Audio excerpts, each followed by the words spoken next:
गौरव सभापति महोदय पूज्य गुरुजी और गुरुमानंद तथा एठार उपस्थित मोर सान और बड़ भाई भौणी मैंने आज पवित्र स्वाधीनता दिवस में मत किसी कहबार सुजोग मिलू निजक धन्य मान करुच्ची। आज हूँ अगस्ट मास 15 तारीख 2024 मसीहा आम देशर 78तम स्वाधीनता दिवस। प्रथम मो समस्त दिवस उपलक्षे मोर अनेक शुभेच्छा और शुभकामना जनाऊँगी। स्वाधीनता दिवस आम भारतर प्रत्येक नागरिक माने जातीय पताका अथवा तिरंगा पताका तले छीड़ा होई जातीय संगीत गान करती।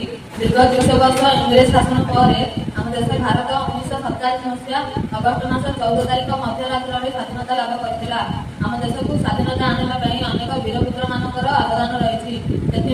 महात्मा गांधी, रानी लक्ष्मीबाई, सुभाष चंद्र बोस, शहीद भगत सिंह इत्यादि वीरपुत्र मानकर अवदान रही।